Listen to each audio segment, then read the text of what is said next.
Hey friends, Arav here. Today we're going to be reacting to Television by Roald Dahl. It's not the actual poem, but it was told by my friend Johan. And yes, I personally know him. But that's not the point. We're going to get into this. Come on. Let's just enjoy some comedy. Television by Roald Dahl.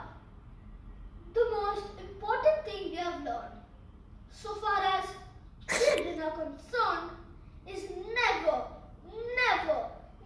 let them near your television set, or better still, just don't install that idiotic thing at all. I know, the television is nicknamed the idiot box in air quotes. In almost every house you have been, they watch them gaping at the screen. They loll and slop and lounge about and stare until their eyes pop out. I know, their eyes literally pop out like popcorn coming out of a popcorn machine. Last week, in someone's place, we saw dozen eyeballs on the floor. They sit and stare and stare and sit until they're hypnotized by it. Until they're absolutely drunk with all that shocking, ghastly junk. Oh yes, we know.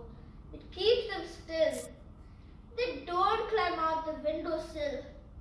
They never fight or kick or punch. They leave you free to cook the lunch and wash the dishes in the sink. But did you ever stop to think? To wonder just exactly what this does to your beloved dot? It rots the sense in the head. It kills imagination dead. It clogs and clutters up the mind.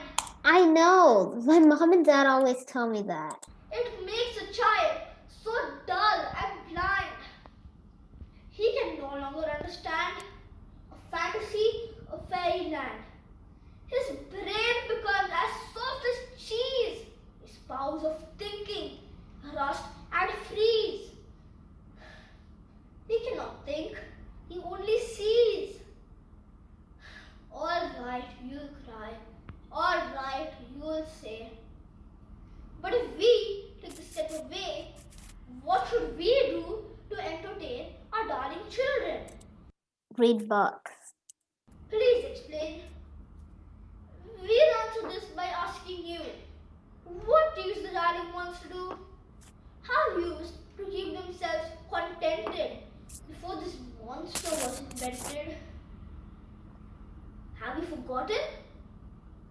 Don't you know? We'll say it very loud and slow. They used to read. They'd read and read and read and read and proceed to read some more. I know. I know. Yes, God, get sucks.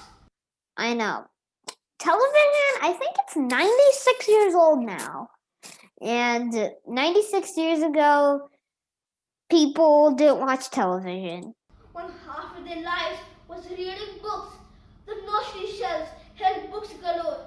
Books cluttered up the nursery floor. And in the bedroom, by the bed, more books were waiting to be read.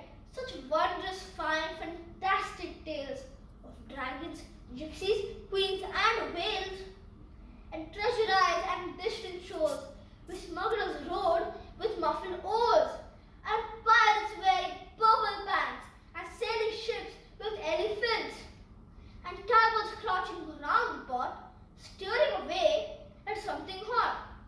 It smells so good. What can it be? Good gracious, it's Penelope.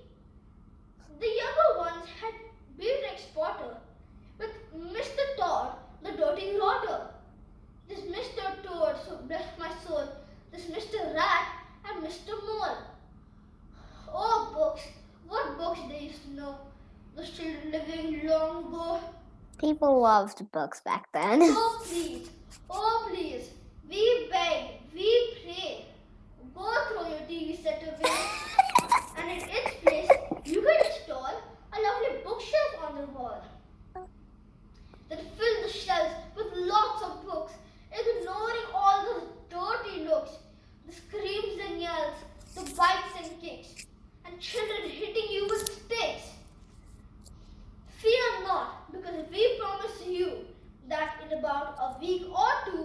having nothing else to do, they began to feel the need of having something to read. And later, each and every kid will love you more for what you did. Thank you. Good one. Yeah, and then Johann just disappeared after that. And then he just returned with Among Us Bad Timing. And I am still alive. I'm glad of that. So thank God. I was like so surprised when I woke up this morning. I was like, wait a minute, where am I? And I was so happy.